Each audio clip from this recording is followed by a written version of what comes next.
and I was 16 years old, and I had been working for 6 months when this picture was made. So you were working then? Yeah, I went to work when I was 15 and a half. But the reason these are like this, These are, can you say what they are? where the knees are torn in the pants, this fellow, Kenneth Whitsitt. That was the photographer? He was a photographer. He came out and made these pictures. You remember his name? Yeah, Kenneth Whitsitt. And he did it because he was going to send the picture to New York to tell them how the people in the South was living during the strike. They were having a big strike, and actually people were going hungry. And my daddy used to go out down into the country, really into the country then, and get people. They would give him baskets of green beans and potatoes and anything that they had in their garden, even give him canned vegetables and things that they had canned. And about once a week, he would go down there and get up all that stuff, and he had a place out on the corner of Belmont Avenue and Pigram Street where he put it upstairs. And twice a week, he would go to the Merita Bakery, and they'd give him day-old cakes, pies, and cookies, and what have you. And he'd put them up there, and the people would go there and get food. Which people? The strikers? Yeah. Did it look like this, where the people would come to get food? Mm-mm. No, this was a grocery store on the corner of on the corner of Pigram Street and Belmont Avenue. Did he give it out for free to Yeah, these people? yeah. It was called Covington's Groceries, and they had this place upstairs. You had to go into the back. Was the place for the union? Was it a special place for the No, union? no, no. It was just, he just did that. And on weekends, the neighbors would come up and he'd cut all their children's hair and cut their hair in our front yard. Now, did your daddy do this, give out food like this all the time, or just during that strike? Just during the strike. Really? Yeah. No, was your father a supporter of the union? Oh, yes, definitely. Was he out on strike too? Yeah. Everybody in the Louis Mill was out on strike at that time. So tell me more about who this photographer was and what happened. I don't know whatever happened. I think Kenneth died. Was he a North Carolinian? Yes, he was a photographer here in Charlotte. But he had us all. I had just come in from town. And the reason I had that dress on, it was one that one of my aunts gave me. Back then, about all the clothes that I had was hand-me-downs, things that she gave me. And so that's why I had on that nice dress.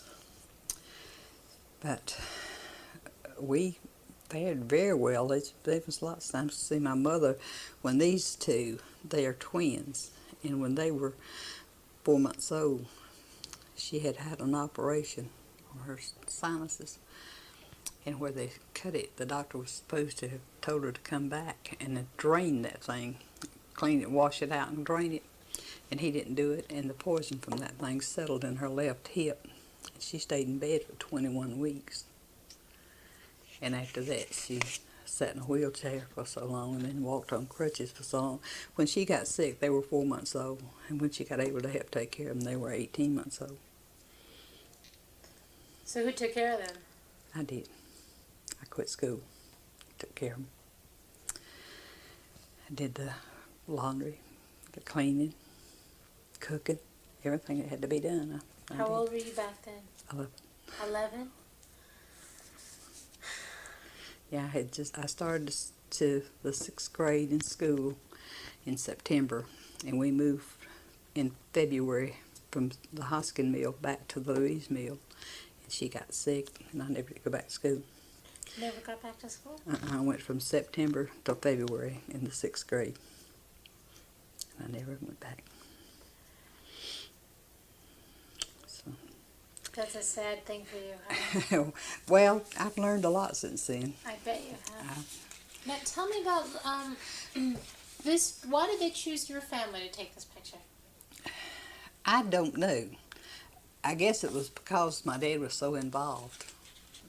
With the union? With the union and with gathering up food for the people and doing all those things. Somebody had told Kenneth about him, and he came out and wanted a picture. Now, this photograph, I'll tell you, is taken, it's dated 9/4/34. Mm-hmm. And but the strike really had only been on about 3 days. It was just at the very I beginning. know it. But somebody had told him about Daddy, and he came out there and Tell wanted me to take about a your picture. father. Well, my father was just one of a kind. Nobody that ever met him, there wasn't anybody that didn't like him. And he would do anything he could for anybody, from work on their automobiles to cut their hair. Just whatever they needed to be done, he'd do it. But see, my brother was sick so long until he had to stay out of work, and we just barely did get by then. Because he had to help take care of your mama? Yes, my mother was 5'1", and at that time she weighed 265 pounds. So you couldn't get anybody to lift her, to put her on the bedpan or anything. And so he had to quit work and help take care of her. Now, at the time that this picture is taken, your father was working at the Louise Mills, right? Yeah. As a drawing-in man? Yeah, till the mill struck. And Now, tell me about your father and the union. I don't know too much about it. About it, I knew that he was involved. Your brother And said he wasn't. he was. He voted for the union because he knew that it would make the circumstances a lot better. And actually it did. Of course, when I went to work there, I was making, I think, $9 a week. Now, when you went to work there, were they on 8 hours a day, or were they on? No, they were on 8 hours a day when I went to work. So the NRA was already into effect. Yeah.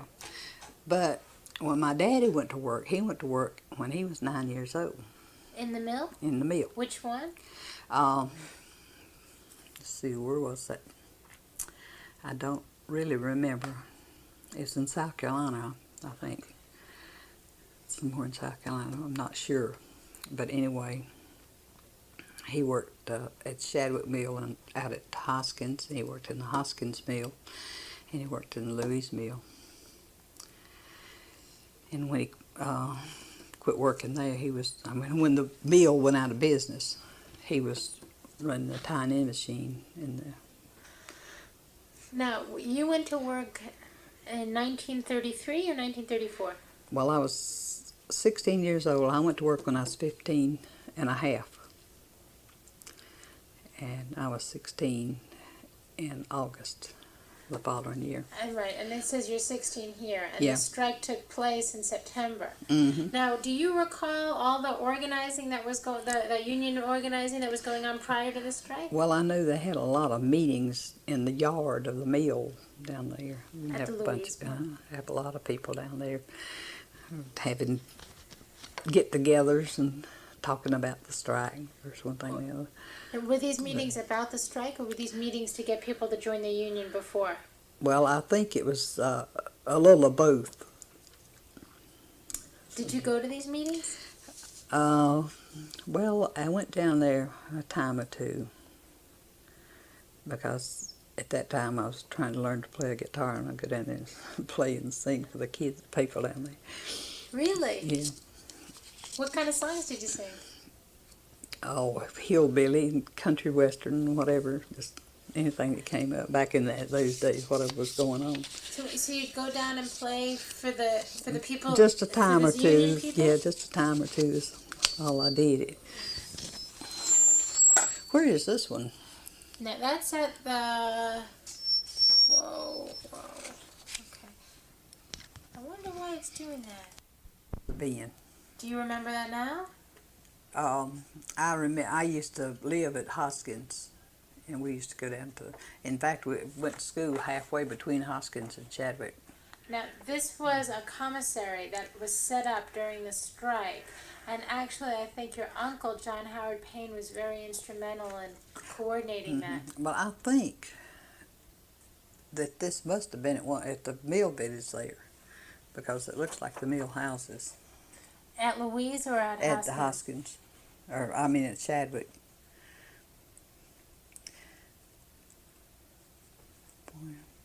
Well, it's taken, I'll tell you, I think it's taken In September. on 9/23/34, which is 2 days when this after the strike is actually officially over. So people were real hungry by then. Mm, What do you think about that description? that's something. Now this man, Kenneth Watson, Whitsitt. Whitsitt, he got all this information. Is it correct? As far as I know. We were paying, I think it was either 75 cents or $1.25 for rent at the house where we were living. Now, you told me that this was published in the New York Times? Uh-huh. Tell me about that again. All I know is that Kenneth sent it up there and it was published in the paper up there. We had a picture that came out of the paper, and I don't know what became of it. Evidently, in moving from here to there, it was destroyed. Now, was Kenneth someone that you knew for a long time, or you just knew him No, for this? we just met him that day. Did you talk to him for a while? Did he ask a lot of questions Well, about my your family? mother and daddy talked to him. He asked them a lot of questions and, about what was going on, this, that, and the other. Did you all feel like it was going to be helpful? Yeah, but he tore these pants. They weren't quite that bad. They had holes in them, but he tore them to make them look worse. How'd you all feel about that? Well, there wasn't anything we could do. I mean, that's kids. There wasn't anything we could do about it. Was this photographer, like, was he very interested in helping the cotton textile workers? Oh, yeah, So he was yeah. very pro-union? Yeah, evidently he was, because he was taking a lot of pictures. Did he take pictures of everybody else, too? No, not that I know of. All I know, he came. I had just come in from town, and he came in and made the picture, and he talked to my mother and dad for a while and asked a few questions. And of course, I didn't hang around there because I wasn't interested right then. Was he a younger man or an older man? I would say he was. Well, he wasn't middle age. He was a little less than middle age. And then Nice looking young guy. I figured he would be. I don't know why.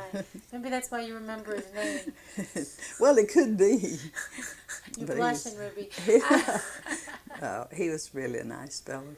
Did he send you this photograph afterwards? I don't know how my mother came to get this. Evidently, that he did send them a picture. My sister has it, and she lives right around the corner here, and she could probably tell you a lot more about this than I did. The Because little one, Mary Ann? Mary Ann, Why could she tell me more than you could? You are older. she keeps records of everything. If we go to see her, she writes it down in a book. The day that we were there, how long we stayed, what hour, whatever. When did she start keeping records? She's been keeping them as far back as I can remember. Did she take down notes about the family before she was born too? I don't. You know. I don't know. She has got all kinds of stuff over there, pictures Wow. and. Does she have photographs of your family from other times too? I think so. I think she keeps all of her pictures. She keeps pictures, and she keeps a diary. She's got books. She's got albums full of pictures, and she keeps these diaries. She's got stacks of them. Now, did she ever work in the cotton mill? I don't know. She had worked at Hudson Hosier Mill for a while, and she got married, and they lived with my mom and daddy. Well, they lived down on Dorothy Drive, off of South Boulevard, and then they moved in the house with my mom and dad, and they stayed there with them right around here till my mom and dad died. Now, you were working during that strike.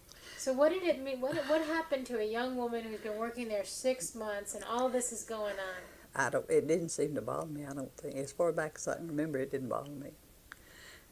Did you stop working? Yeah, I wasn't working then. when I went back to work, I was making like $9. I think around $9 a week. And when I went back to work after the union took over, I got raised to $12.40, and that's what I was making when I got married. What was your job? I was a battery filler. I filled batteries in the weave room until I learned to weave, and then I learned to pick out. So, what they call when the warp is running through there to make the cloth. Well, the bobbin goes back and forth. Sometimes it would break out a thread, and you had to put that thread back. And so I learned to do that. When I quit, that's what I was doing.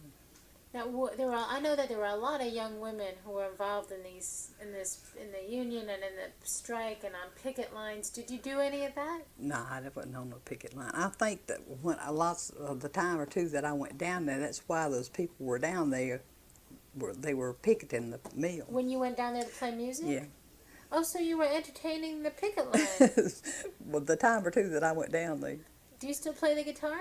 Once in a while, my son and I get together and pick a few notes. How did they respond to your playing the music? Oh, Lord, they just giggle and laugh and cut up and go on, sing with me. And You know, I have some old movies. So did your daddy go out on the picket line? Did he go to meetings? Did he sign a card? What was his relationship to it? I don't really know. I don't remember. That has been so long ago. Right. I'm 73 years old now, so You're kidding. when I'm 16, that's been a few years ago. Were you afraid to go to the picket line with them? No, I wouldn't. Back then, I wasn't afraid of nothing or nobody. Did someone ask you to join up in the union? No. I wonder why not. I don't know. Because of my age, I guess. Because I lied to get to go to work. You mean you weren't 16? Wait, you mean here when it says you're 16, you're not 16? I was 16 there, Yeah. but I wasn't when I went to work down there. Oh, you were supposed to be 16 and you were 15 and a half? How'd you lie to get to work? What'd you do? I looked older than my age. They believed me when I told them I was 16. So I went to work. And what were the conditions like? Why were people so angry?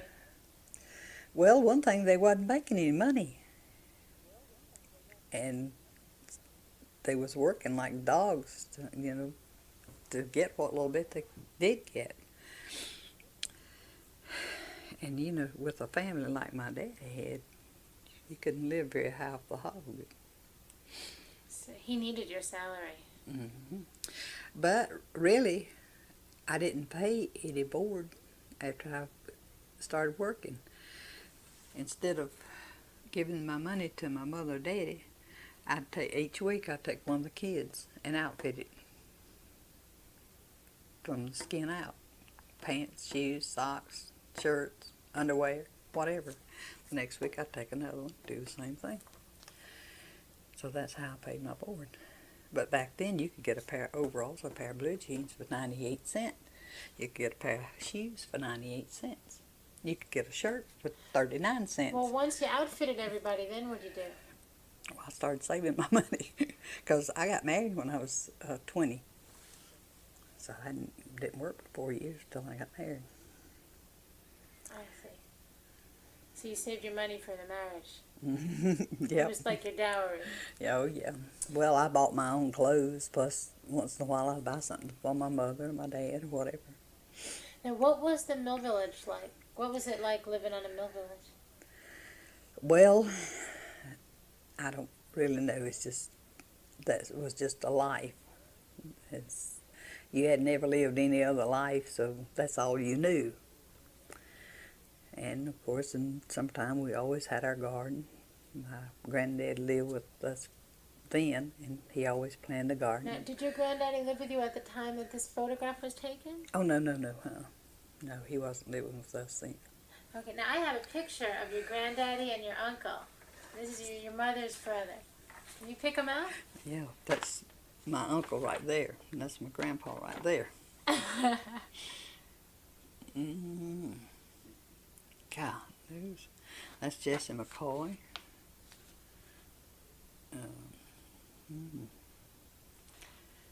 I know all their faces, You but do? I don't. I mean, I couldn't tell you the These name. were the organizers of the union, Local Yeah. 2002, Uh-huh. for the Louise Mills. Yeah. But that's my house. That's Howard, and that's my grandpa. Now, your grandpa and Howard were very active, weren't they? Oh yeah. I swear. I know that guy right there, but I cannot think of his name to save me. Well, I have their. For heaven's sakes. Okay. Jan Johnson. Howard Payne. Howard Payne, he was president, wasn't he? That's your uncle. Yeah. Did you know that he was the president of the local? No, I didn't. Jesse McCoy. Who was Jesse Harv McCoy? Wilson. This guy right here. That's Harv Wilson. Are either of them alive? No, no, no. Oh, Jesse is. Jesse McCoy is alive? Yeah. Mm-hmm. You're kidding. No. Do you know where he lives? No, I don't. Do you think he's still in Charlotte? Yeah, oh yeah. T.H. Knight. F.L. Green. I He's know alive. Him. I know him. Good grief.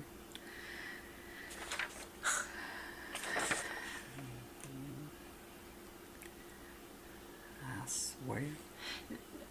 No, this is a house meeting that they were having to prepare for the strike. Mm-hmm. Are all these people from Louise Mills? Yeah. As far as I know. Now, some of them I don't recognize their names. Piketty at the Louise Mill. Now, I don't know the Keller.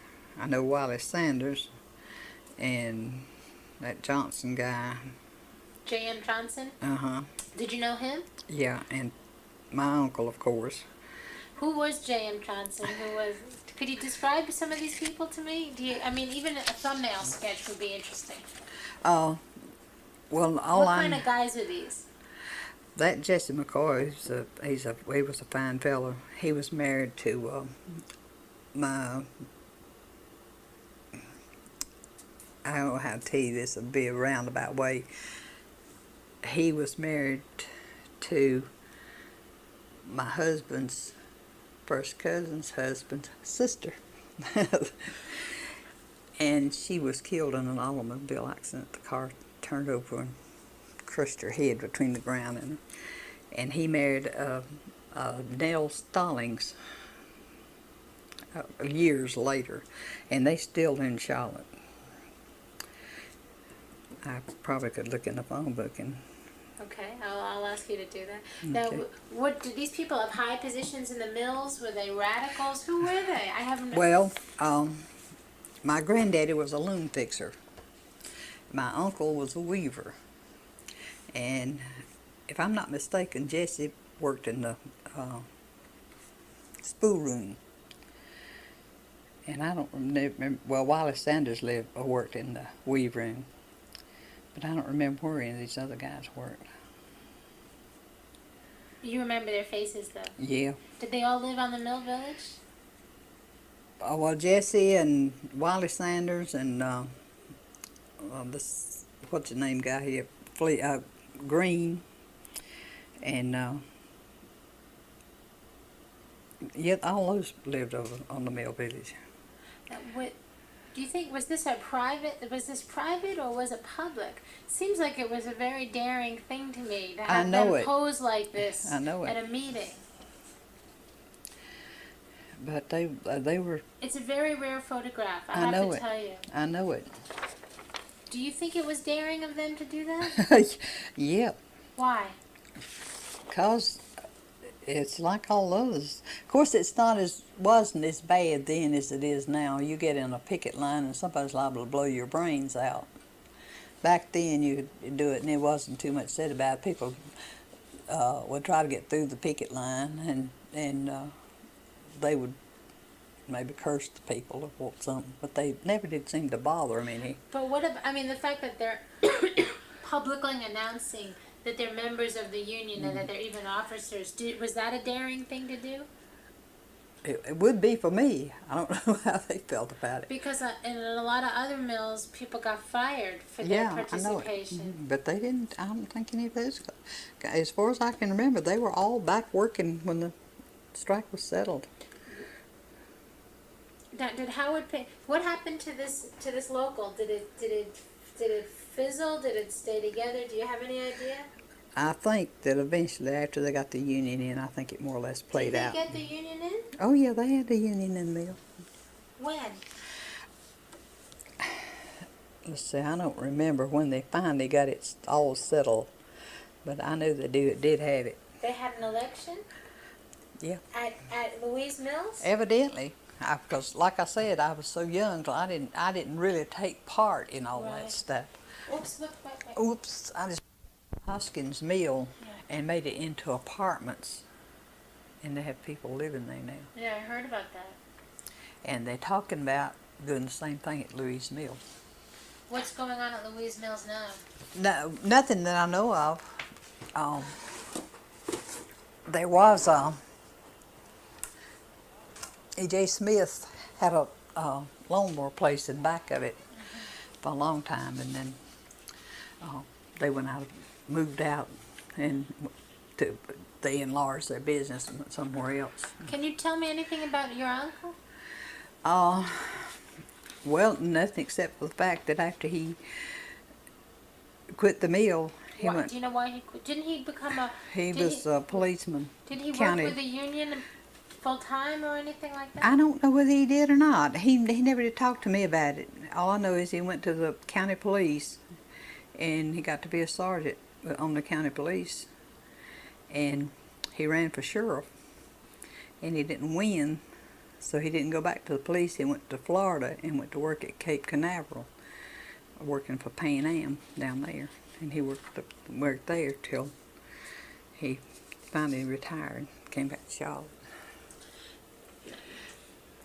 Do you remember seeing him being very active at that time, or No, Howard was always a kind of a secretive kind of guy. He didn't tell you anything. He kept his all to himself. Do you think his daughter knows some? She might. I can give you her number. Her name is, she goes by Mickey now. Okay. And Mickey Arp, E-A-R-P-E. And her telephone number is 535-5804. And she lives in Charlotte? She lives on that idle wheel off Plaza. Off the Plaza Extension? Yes. She lives at that trailer park there. Is she there during the day, or is she... No, she works at the convention center downtown. She has one day off, but I don't know what day she is off. And I haven't seen her since my granddaughter's shower here at my house back in August. And she said then that she was working, so sometimes she was even working on Sunday. So, but usually her husband She's in her 60s? I don't have any idea really how she is. Her husband's 60. He's already drawing his Social Security, and I think Mickey is, so evidently she's at least 62. And what about your grandpa? What was he like? Well, like I say, he was a Loom fixer? loom fixer at the mill, and he drank a lot. But you wouldn't know it because he'd be drinking on the weekends, and Monday morning he'd get up and go to work. And he stuttered, but he was my grandpa. He was just a fine fellow. Everybody liked him. Now, I was under the impression that if you drank and the mill knew about it or the superintendent knew about it, you were out. All bull. Really? Somebody's pulling your leg. Well, that's a lot of mill villages were real strict. Well, not Louise. So even the boss, some of the boss men down there drank. Huh. Well, that's real interesting, actually. But we lived in that house right there. My dad and mom lived there for 32 years and raised all the kids there. And then when my sister and her husband, we bought this house in 48. We moved down here on November 3rd, 1948. And a year or so later, the house around the corner here came up for sale. You look at my arm, that's Eczema. no, it's neurodermatitis. I've had horrible rashes myself. But my sister and her husband bought that house, and there was a little building out back that they had used for the people. Some of the people had used it for paint shop, body shop, and the guy that owned it to start with, he sold automobile parts, and he had a place out there for his parts. And they took that house and remodeled it and made a little 3-room house out of it, kitchen, living room, and bedroom, and bath. And my mother and dad moved in out there, and they lived there till they died. Oh, so you all live near each other. I bet you like that. Yeah. But my sister, she just keeps things. She just keeps notes and pictures and everything you can think of. So she would appreciate this kind of research. Yeah, she sure would. So if you want to call her and try to talk to her, you can. Sure. Her name is Mary Ann Smith, Okay. and her telephone number is 545-5525.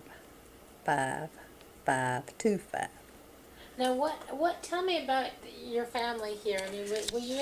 Would you say this was the typical mill family, like they said, or was? Yeah, that's a typical family. I mean, everybody lived about the same. I mean, as far as just living from one week to the next. What happened? Did you all go to work in the mills? What happened? No, I think Earl went to work down there and worked for a while. Bob never did. He worked with my husband at Queen City Mattress and Upholstering Company for a while. And then he went to work for Standard Trucking Company and worked for them. And he did electrical work for a while, just, from one thing than the other. And these two, the twins, never did work in the mill. I don't think Doc never did either. And like I say, Mary Ann worked at Hooser Mill for a while. And how many of you all are still alive? This brother is dead. He's the only one. My mother had 11 children. I've got 2 brothers and 1 sister that were babies when they died, and then he died just when he was 62.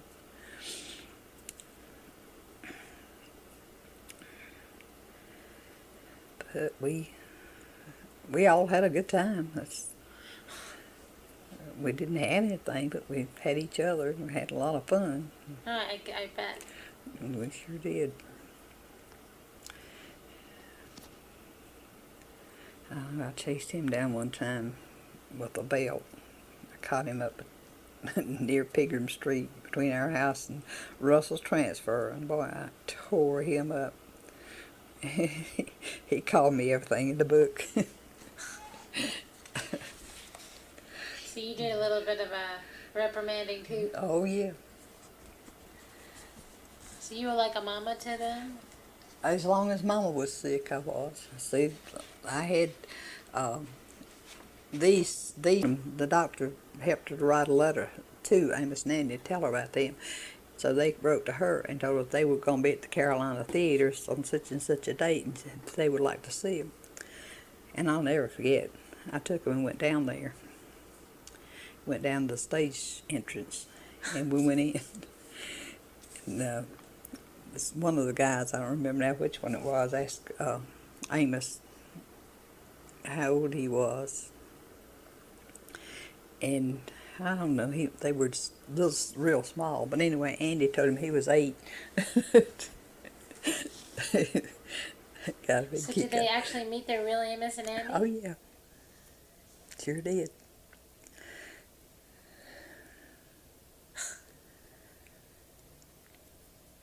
Do they still live near each other, the twins? No, one of them lives in, this one lives in Huntersville, and this one lives over at Alpine Mobile Home place over here. Are they still identical? That's about as much like as you and me. You're kidding. No, I kid you not. But they were identical as little boys? No. No. He was sneaky. He'd sneak around and do things to get him blamed for it. But lots of times he did what he was accused of doing. I'm real intrigued that your father fed all these strikers. Well, if these country folks hadn't been so good about it, he had this friend, of course he has died since then, his name was Carl Helms. But he used to go with my dad down there, and they'd just load up the car with vegetables and stuff that people would give him, bring them back up there and put them up. And Dad'd say, well, it's there, go get it. How did the mill company deal with the strike? Were they angry? Did they try and get people to go back to work? Did they bring out the National Guard? No, no, it was, that was just a company thing. It wasn't didn't call in no outsiders. Were they trying to protect the mill themselves? Did they deputize people? Not that I know of. I mean, they didn't have any, the people that was down there that had struck and was picketing the place, they didn't give them any trouble. They were just having a ball. Laughing, cutting up and going on. Now, let me show you. Is that Louise Mills? That's Chadwick Hoskins? It's either Chadwick or Hoskin one. I think it's Chadwick. Yeah. Did you know people from there? No. No, I sure didn't.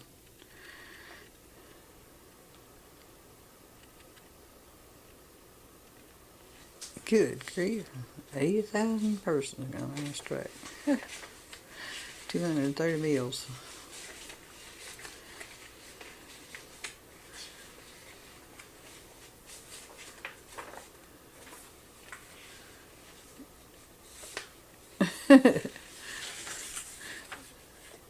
Well, that's Chadwick Mill, all right.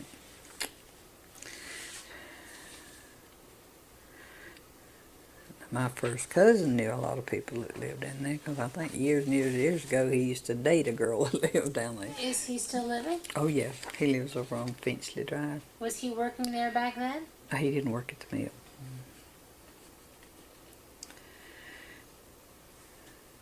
Them old caps, I swear.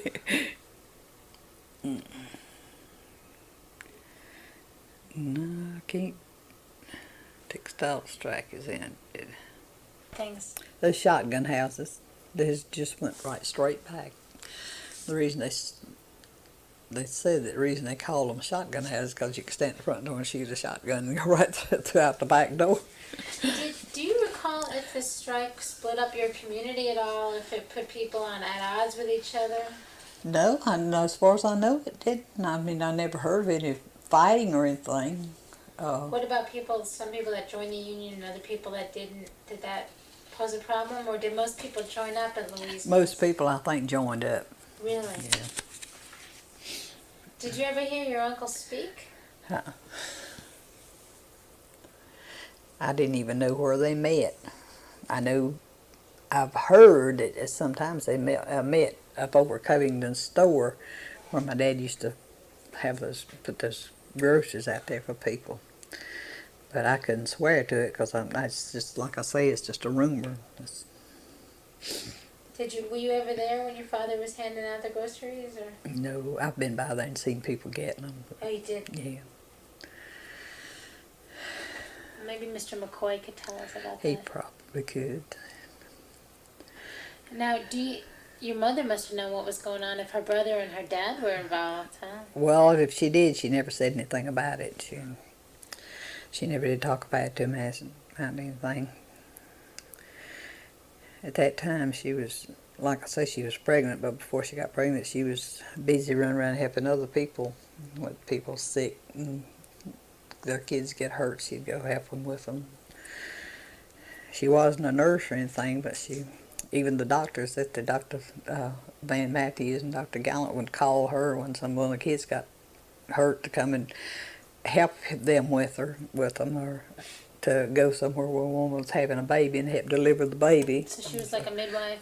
Practically. Of course, she had never had any training. She just did it. Were you born at home? Yeah. All the kids were born at home? All except, I think Amos Nanny. Amos Nanny was on. Amos Nanny, Mary Ann. All the rest of them, I think, was born at home. Of course, they had to take her to the hospital when they was born, because God knows she couldn't even sit, stand, walk, or nothing else.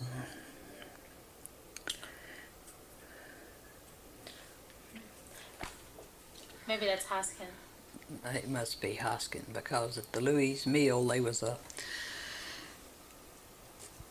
iron fence. Big pipes like this went down right by the door. Was the Louise Mills 2-story or 1-story? 2-story. Well, actually, it was 3 stories, because you had to go downstairs to go down in the card room, or not the card room, but what was it? And then you went straight through to the card room and the spool room, and then back through the back to where my dad worked. Is this the mill or the armory? Does this look right here? Does this look like the mill or the armory? I think that must be the armory. Had you ever been there? The Armory Auditorium? Oh, yeah. Because there was a big rally right before this big strike. That C.W. Knight was the Union captain that shot at Hoskins, Chadwick Hoskins Mills. Did he work at the Louise Mill, or? You know, that C.W. Knight sure rings the bell. I know there was a Charlie Knight that was weave room boss at Louise Mill. But that's, like I say, that's not the, because there was a rail pipe fence that went right down by the walk into the mill over there. Oh, yeah, there's a bunch of people in it. Yeah. The Armory Auditorium.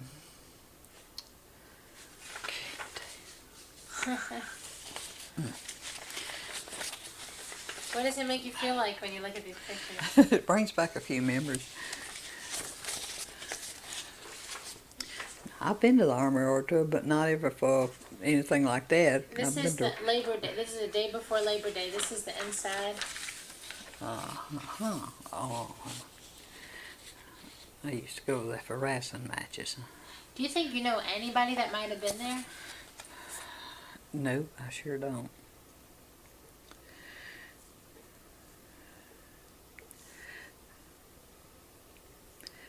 There's so many of the people that lived on Louise Mill Village when I lived there that's gone, died. And now, there's nothing there but niggers. There's very few white people live there. Any of these people look familiar?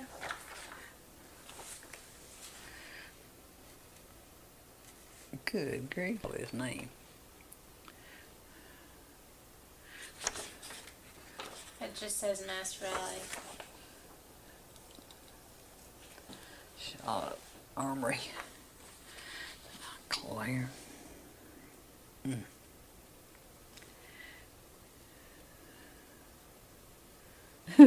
That one guy back there looks like he's scared.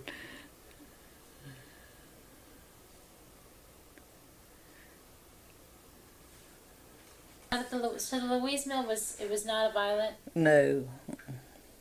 No, they just have get-togethers down there. Sounds like to me they're having fun. Why didn't you spend more time down there? I had other things to do. Taking care of your family? Yeah. That, among other things. Being 16, I wasn't interested in the strikes and nothing else right then. But you were willing to be part of that photograph. Oh yeah. I just walked in on it. And my dad said, come on over here and stand right here. So I went over there and stood right there, and they took my picture. Did anybody know about the publicity? Did people back home talk about it? Mm, No. I don't think so. I never So heard you any think of they them. published it in New York? Yeah, You know they did. I know they did. I know Kenneth sent it up there. Were they trying to raise money for the strikers or just trying to raise sympathy? Sympathy. Very He told us that's what it was going to be. Send it up there for sympathy. What about the? Do you think he tried to make your? Did he try to make your family look worse than they were? I think he did on that one anyway. What about the bare feet? Well, we always went barefoot in the summertime. We took our shoes off the first day of May, and we didn't put them back on until it got cold weather. We even went to school barefooted until it got cold weather. Did everybody do that, or that was just a good way to save shoes? Well, everybody just went barefooted. It really saved the shoes, but they all the kids went barefooted in the summertime. Well, I like that. you like that picture? Yeah. See, it don't have The marks on it, cracks on it like that one does. And like I say, my sister's got the original one. She'll probably want a copy of this too, right? She probably would. I know I sure would like that one. Okay.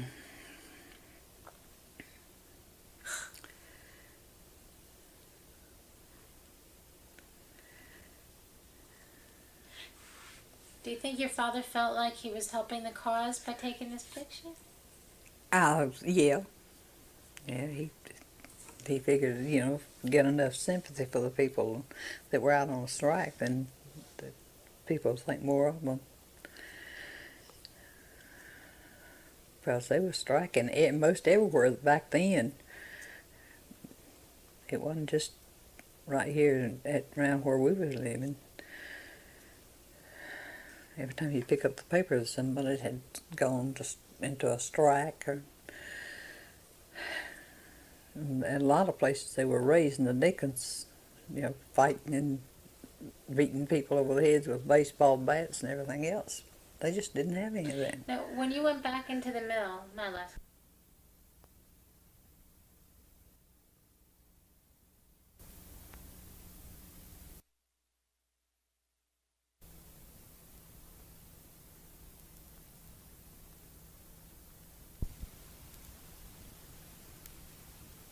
Granddaughter is in her second year at Maryland. So they're all here in this area.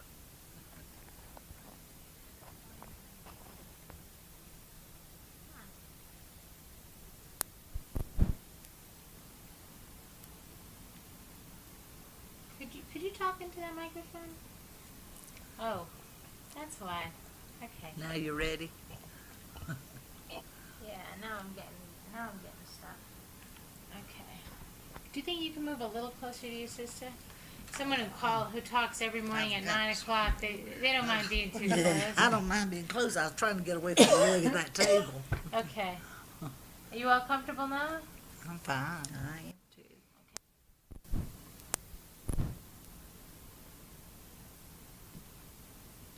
Okay. Do you want to count to 10? 1, 2, 3, 4, 5, 6, 7, 8, 9, 10. Okay. Can you count to 10? I didn't know you meant for both of us to count. Yeah. 1, 2, 3, 4, 5, 6, 7, 8, 9, 10. Okay. It's so does that answer your question, That sir? answers my question. I just couldn't understand, what prompted your interest in this. Well, I think the main thing was that the reason that labor was not organized in this particular area was that the simple fact that so much of everybody's life was controlled by management that, if you belong to which of course they were against unionization of any kind, and if you came out in favor of organized labor, you were not going to have anywhere to live. You were not going to have a job, and that's all they knew how to do. And I think it was not lack of a desire for things to be better, but simply that they just could not afford to do it. But I do think that the simple fact that there was organized labor caused them to do many things for employees that they had never done before. Could we go back? What were you going to say? I'm sorry, I cut you off. Well, I was just going to say, such as recognizing the years of service that people had given by giving, pins and plaques and this kind of thing to recognize their years of service, and pension plans that some of them started, and this kind of thing, which had never been in existence. And I think that was an outgrowth, a benefit of the fact that organized labor had these things. And in order to hold good and reputable employees, they had to make some concessions in that, to that. Before you mentioned that people, before you both were talking about, but you in particular were talking about the treatment of the workers, and it wasn't, and for a while nobody noticed that no one sort of analyzed their conditions, and then they started to. Could you talk about that a bit? Well, it's just like I said. I think everybody, we were in a close-knit village, all the people that we associated primarily were people who were in the same economic situation we were in the same, lived like we lived. And we were not aware that things should be better. But as we grew up and grew older and became associated with other people, we realized that our situation was not that good. And I think, I don't know whether you agree with this or not, but I think that people began to resent management controlling their lives, And so therefore management had to make some concessions. What do you think about that? Well, I have to agree with that. Because I feel like that people began realizing the situation we were living in, and that we wanted something better and really deserved something better. And so I have to agree with the way she felt about it, because it made a difference in our lives when we began getting a little bit more freedom, a little bit more independence. I think independence is the word to use. Now, do you know, can you point to a period of time when you saw this starting to happen? Would you say that this independence or this resentment started to happen in 1933 when the 8-hour day came in with the NRA? Well, that was really a dramatic change for us. Our pay was almost doubled. And of course, consequently, like the economy is now, when you get more money, the prices of things, of course, went up. But our pay was almost doubled. Our working time was cut 4 or 5 hours a day, see.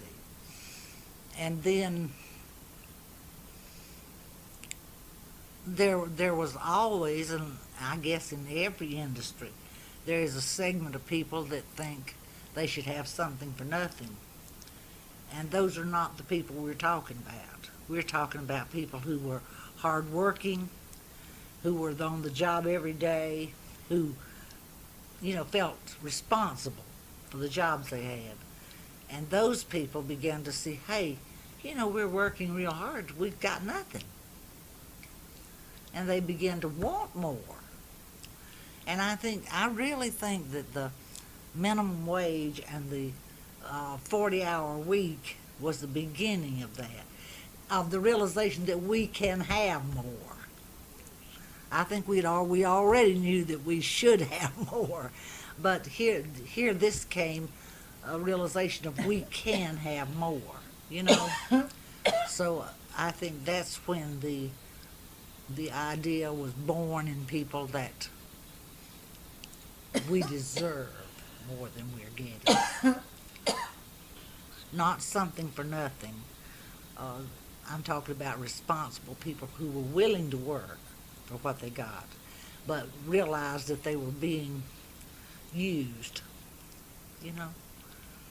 and that went back to this idea of, and I'm not saying some of these people would never have had anywhere to live without management, but when they gave you these things, when they furnished these things, they also controlled your living.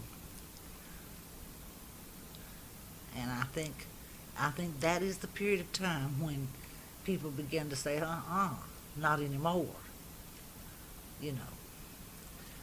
So plants began to improve, working conditions began to improve. Now, weren't people afraid to say, no more? I mean, Well, they didn't come out like an organized effort and say it. But you've got to remember that along about this period of time, dependable workers were more difficult to find. You take it the industry today, you'd have to look awfully hard to find somebody that'd been there 15 or 20 years. These people, now they have a transit workforce that's constantly moving and looking for something better, and then they had a workforce that came and stayed and they knew were going to be there every day and who really tried to do their jobs right. And that dependable workforce was there because they furnished them housing and they created communities. and there was they saw no way to get away, you see. Did you feel when you were growing up that you were locked into that house on some level? That I was what? I mean, did you feel this sense of I have nowhere to go except to stay here in this mill village? Well, I don't think I looked at it in that respect because we were always treated nice, and I enjoyed growing up on the Newell village. I really enjoyed it, and I didn't feel like I was being persecuted. All right, let me tell you an instant. When I was, during this period of waiting for 16, I was offered a job in knit products, which would have made more money, which was cleaner work than textile work. But I could not go because my mother couldn't keep the house we lived in if I went. So I had to go to work in the plant. I resented that. Did you consider that persecution? Sure. I felt like I should have been able to work anywhere I wanted to, but I couldn't. What would you call it if you said you're going to work here if you live in this house?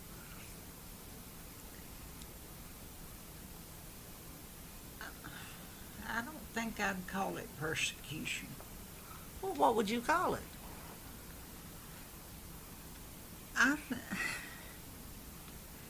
think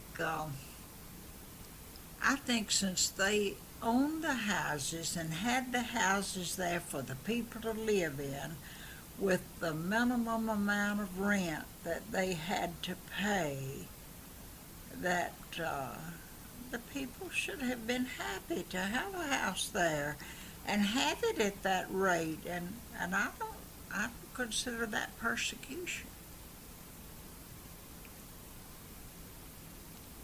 I think any time when your freedom of choice is taken away, that it's a form of persecution.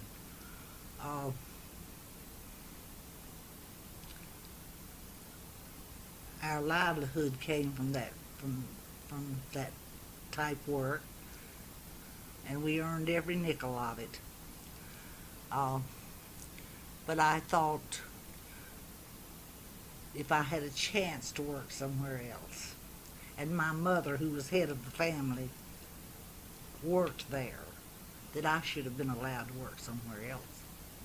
Your mother would have been able to make the rent. That's what right? well, sure. She and Leela both worked there. So I thought I should have been allowed, if I could find something better, to pursue it. You see what I'm saying? Is that I think my freedom of choice was taken. I hear you. And yes, I consider that a form of persecution. Nobody would do that now. Management would not try it. People would not accept it. So what I'm saying is that we came a long way from the beginning. Well, now, before we actually go into 1933, could you describe to me what it was like going into work at 14 and your experiences, and then I'm going to jump back to 1933. When I was broken-hearted when I had to go to work at 14 because I wanted to go to school. Extremely bad. And I couldn't. I had to quit school and go to work as soon as I became 14. Of course, the young people all did See, that. now that wouldn't happen now. A kid that age now would get a part-time job and go on to school, but you didn't do that then. Excuse me. I've lost my line of thought now. Well, you were talking about being How you broken-hearted and having to leave school. Well, and that was really extremely hard for me. But I had no choice because my daddy was dead and my mother was head of the household, and she needed what I could make in the plant, and I didn't have any choice. So I was really disappointed in that respect. Now that was in 1926. Is that what was 23, right? 1923. You started working at the Climax Knitting Mills. Spinning. Climax Spinning Company. And could you describe, had you gone into the mills prior to going to work, or was that the first time that you actually went inside and started working? That was we were not allowed to just go into the mill, but I had been in the plant prior to going to work. But as far as just going in and looking, I had done that, but when I got 14, I went in on a job.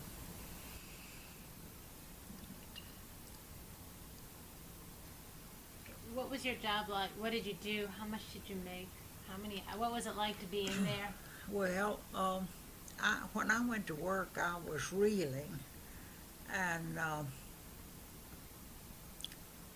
don't really remember how much we made. It was not very much. I made about $6 and something a week when I first went to work. That was 7 years later. Mine would have been comparable because I went to work much earlier than she did, but mine would have been comparable. I just don't remember just what I made. But I know we'd go to work at 6 o'clock and get an hour for lunch and then work till 5 and 6 in the evening. Was the work hard? Was it hard on you? Could you describe it? I mean, actually working like It wasn't like it is now. It was much easier. Your job was not as, you weren't as pushed because the lack of speed, the machinery was not set up at a high pace like it is now. And I don't think my job was that hard. I could get my reels to running and have some time in there to wait on them to go back to work on them. But that changed later on, didn't it? Oh yes, it's definitely not like that now. What about in the late, or what about in 32, 33 when they went on 8 hours? How did the work change then? Well, it wasn't an immediate changeover. I mean, you know, your work didn't increase just like snapping your finger. It didn't increase that fast, but it started immediately adding a little more, speeding things up a little and adding a little more to your job. Yeah, I've heard people call it the stretch out. Mm-hmm. And that was something that people were very angry and upset about, weren't they? Mm-hmm. You know, But now, Well, you couldn't have stood that for 12 hours, 11 and a half hours, or 11 hours. You see, but you only had 8 hours then. So, could you stand it? Some people have said that they were trying to make you do what you did in 12 hours and 8 hours, so. well, now that's what I was trying to say. Yeah. When they first made the change, they didn't start right off, but pretty quickly, they speeded the machinery up, and your job increased pretty rapidly. Do you remember that too, Hazel? yeah, I remember when we went to the 8-hour day. I don't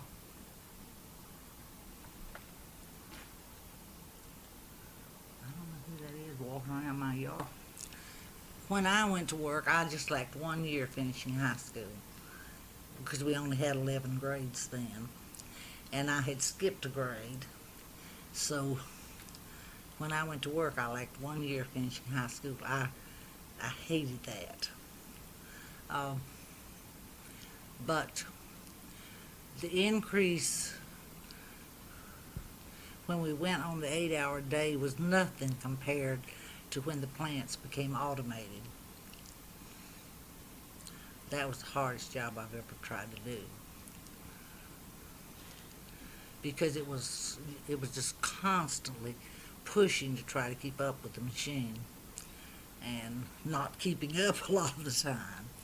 But during that period, after 2 or 3 years of automation, I got to change and go into the lab, and I enjoyed every minute of that. I worked hard, but it was nothing like the automated machines. And I did that till I retired. Now, back in 33, can you remember when the 8-hour day came on? That was the NRA, and the Blue Eagle. Do you remember the beginnings of anywhere in Belmont and your mill village, hearing the stirs of union organizing, coming in and trying to help start to, people starting to say, hey, let's get a union? You're shaking your head yes. Can you tell me about that? Well, not really, but I can remember hearing it.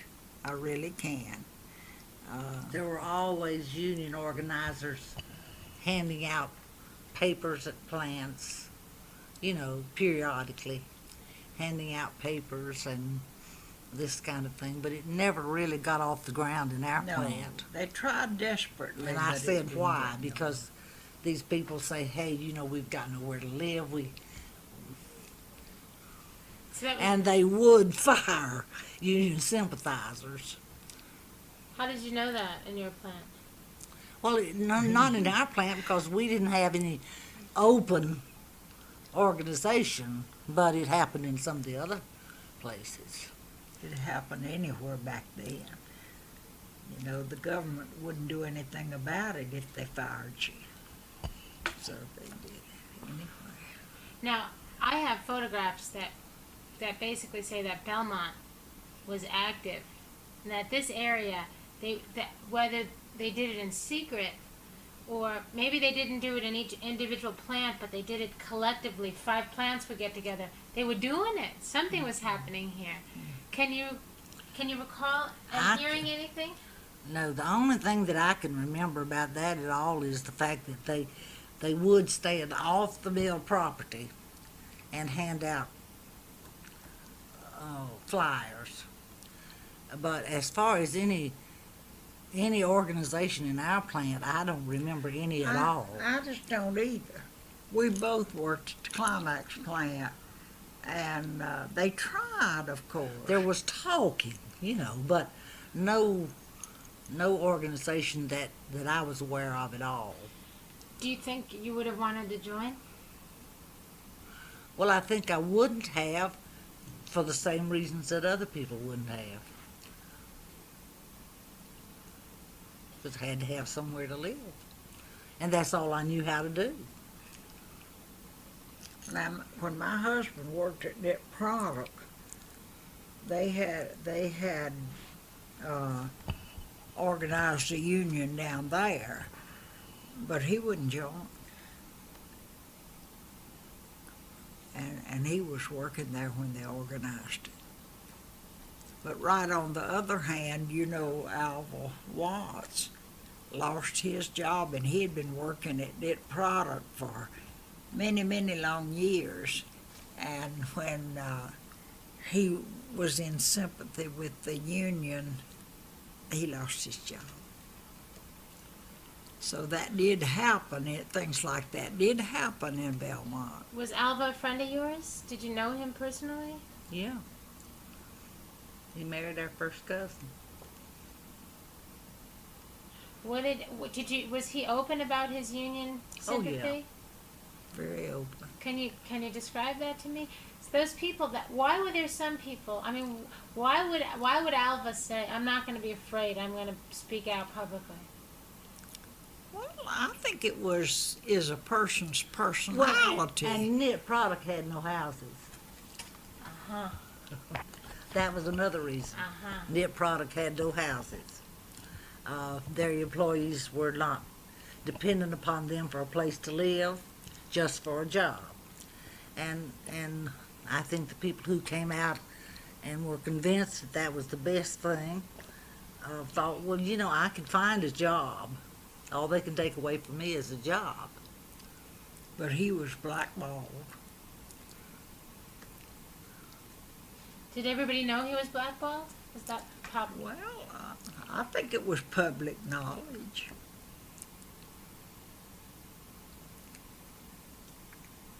Now, he was a brother to all those Watts people you were with the other day. Right. Right. It was just a handful of them at Knit Products.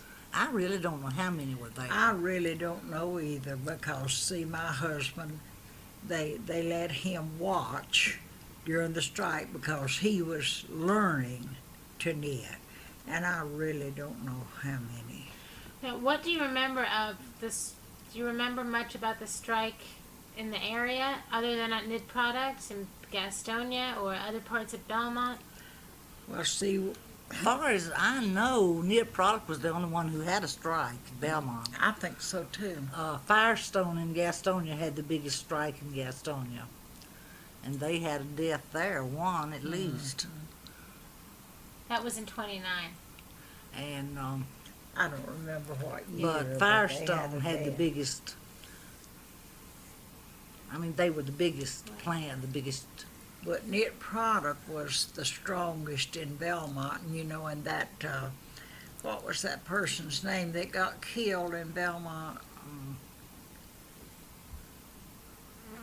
You can't probably remember. Riley. Riley. Right. Well, you know more about this than we do. Here you are asking us Well, questions. I'm trying to find people. I only know because I saw some pictures and I read some newspapers.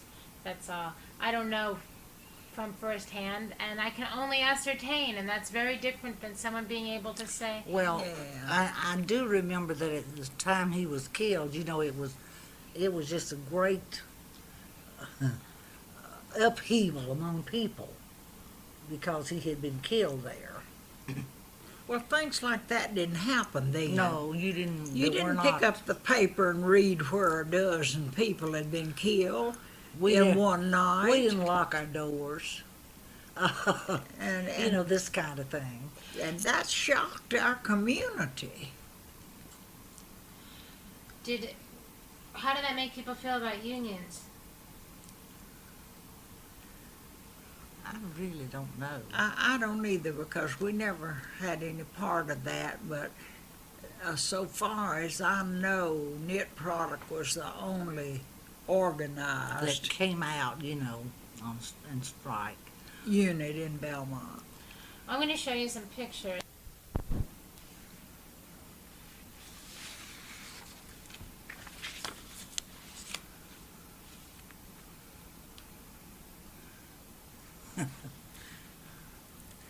See that Jones and Sinclair station? That's the old man you went down when gas was rationed. Put it in me. She went down there in her car one day. Gas was rationed and you couldn't get any. And she said to him, "Mr. Jones, do you have any gas?" He said, "I think I have about a gallon." She said, "Well, put it in me, please." Did he? Yeah. Sure. But I said, put it in me. I bought all my gas there, my husband and I did. She looks like a best. See, now they're running here. Let's And see. Jones was right above Right above the. Knit Product. See them running They're here? running because the National Guard is after them. That's right. That's what I say. They're running here, and they're right. Jones service station was right You want beside some Knit water? Product. Okay. But now I can't recognize what mill. Now she is familiar to me, but I can't think of her name. I'll tell you her name. Her name is on here. Mrs. J.W. Engel and Mrs. James Cloninger. Now, I don't recognize this woman. But this woman went to school when I did. Really? Are you sure? I'm sure. Do you think she's still around? I don't know. I haven't heard anything from her in years. Do you know, was Engel her married name or her maiden name? Her maiden name? No, it says that she's a Mrs. Oh, I bet you she was an Engel. A Engel? An Engel. She is an Engel. She is an Engel. Is that what you said? You said that she looks like an Engel? Uh-huh. Bess Engel? Was that what you were going to call her? I don't remember what her first name was. It says Mrs. J.W. Engel. This is inside the house where that Riley boy was killed with a bayonet. Mm-hmm. I don't know. He looks like a Clark. I don't know. He certainly did. Did a lot of I imagine that the textile worker the workers had more respect for him than they might even a management who always had it. Huh? Absolutely, because everybody in Belmont knows that Clyde Deitch came up and made what he made His mother, out of himself. I mean, he in did the it himself. later years of her life, she was blind. But he took care of her.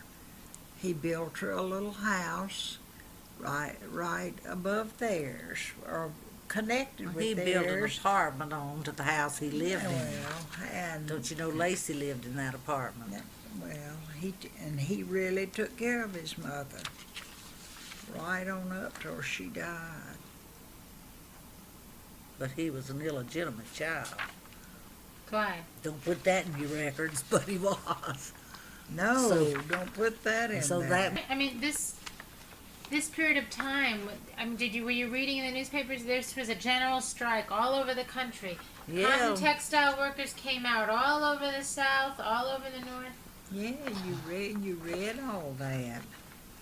but I guess because the closest it ever came to touching us personally was when Knit Product went out on strike. See, When you heard all of this, did you think maybe we could have a union too? I don't think I ever did. I never did. Now, these are photographs taken in Gastonia on Labor Day of that, Firestone community. well, all This over. is downtown That's Gastonia. downtown Gastonia. And that's a big parade they had right before this strike occurred. But they knew the strike was going to happen. And those are textile workers. And they're marching with their locals. See, this one has their That's banner. Ranlo. United Textile. Is Ranlo far from here? 2019. On this picture, you can see it see their banner.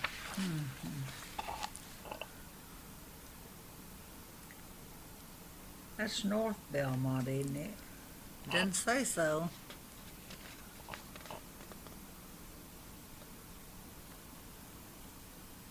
I think it does. That's Now, there's two girls' names on here. I was, Can you read it? It was yeah, I closer knew it to was close. I watched to see what the final tally was going to be when the late news came on, and I really was surprised. And I thought maybe when they went back with those 500 or more that they were questioning that it might have a different outcome. Well, it might. They haven't done that yet. That's It's going to not- take a couple of months. They've not settled that Right. They yet. haven't settled that. In fact, the National Labor Board might turn around and say, with all these, that the company violated the law so badly that they'll just give them the union. There's a possibility that that might happen too. Well, you know, after Murdoch did so terribly about their pension, I thought they might just be thoroughly disgusted with management. Do the people around did you get a sense from the people that you spoke to that people around here were really pulling for the union in Kannapolis? Did people Well, seem I supportive? really didn't talk to any textile people I didn't either. I just really didn't. because I don't have contact with them much anymore. Just a few people, you know, that were there when I was, and they're like me. They're retired, so they say go for it. You know, it don't buy his not going to affect us. Go for it. And I didn't even hear it mentioned up at Myrtle Harris. And there's a lot of retired textile workers there. You see, for years that was really the only industry Belmont had. If you weren't in textile, you didn't work unless you owned a store, did you? There was just no, wasn't anything for there was you just to no do. other choice. And there's an awful lot of people right today from Belmont that works in Charlotte. It's unbelievable. Because there's nothing else to do here still. I don't know whether they make more Well- money over there or Well, they make more money, And they- and there's not that wide a choice here either. It's still textiles. Still textile. But you wouldn't believe it unless, you know, just you knew people in And, Belmont that You see, like they we do, still that they still own so much of the property, these families. And like I said, you can take this old house, you know, it's been here a lot of years and it didn't cost much to put up, but you can't have the land it sits on.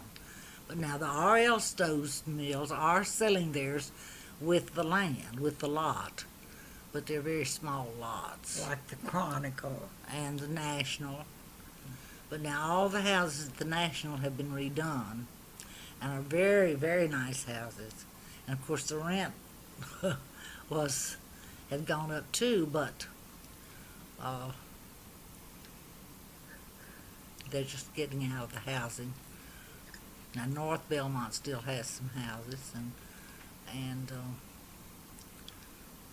What about Imperial? I've never heard tell of them selling their. Things for knit product were familiar to me because we'd go down to my brother's, and we could sit there at his house and see all this going up on round up there. But as for getting into the crowd, we never were. Well, now, I'd go down there to pick my husband up from work. I'd go down in the car to pick him up, but I was always very cautious, and I didn't go too close. But the day he is about to get stuck with a bayonet, he had just got off from work and started to come out, to find me to pick him up. And those National Guard just chased him like they did the rest of the people It seems to around me there. that there was a general resentment against the National Guard being there, from most people. I guess really there was. Were they local boys or were they from somewhere else, the National Guard? Charlotte, weren't they? Uh-huh. We didn't have very many. Why did people resent them? Yeah, I think so. I think because they did. came in with force. You always resent force, and I think that was it. I don't think that it was all the people. I don't think the resentment was all because they were pro-union or con-union. They just resented this show of force, I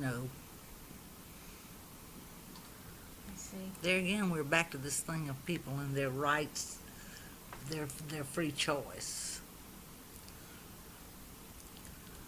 Now, did you have any idea that there were so many people? These are just regular textile workers, and they live in mill houses who were out for the union like No, this? I really didn't. Because like I said, we were not, all we knew about what was going on in Gastonia was what we read in the paper and heard on the radio. So Gastonia felt like it was far away if you lived Well, here? it wasn't close like it is now. We think nothing now of running up to Gastonia for anything that we want. Right. But it was farther away then. The transportation was not what it is now, and we were more or less just a little knit cocoon type community. Right here in Belmont. Well, we And- wouldn't have thought about riding over to Gastonia. But now, see, at Knit Product, it was a different story. That was a That was part in of our our cocoon. community.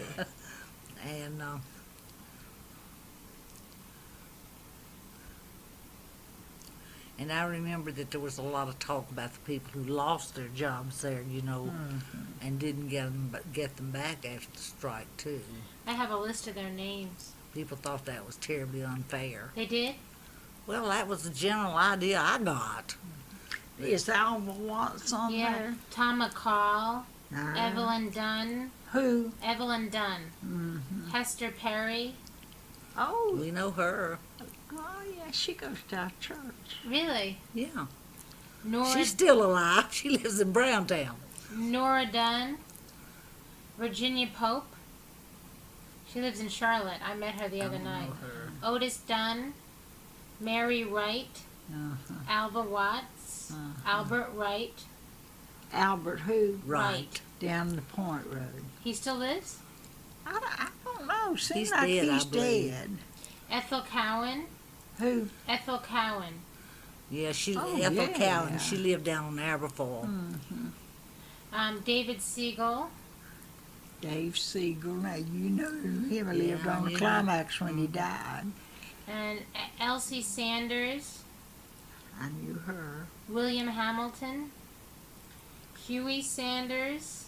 Was that Duffy's husband, William Hamilton? We called him Bill Hamilton. Her husband's name wasn't Bill. Excuse me for interrupting. That's okay. And Arno O'Neill. I didn't know him. I don't know him. So Hester Perry is still living. Yeah. Yeah. Hester Wilkie, she is now. She lives in Browntown. Lives on Browntown Road, right up. Browntown. Is that where the black people live? No, No. she's white. You know, when you You know go- where Austin's garage is? Well, no, but Well, if you went down Wilkinson Boulevard, you'd see Austin's Body Shop right on the boulevard. And you turn right there at Austin's Body Shop. And she lives in about the third house up that road. Little brick house with a fence, wire fence around you it. think she'd be open to talk to me? I don't know. I don't know either. I just don't know. I don't see why she wouldn't, but I don't know. But now that's where she lives. She goes to our church.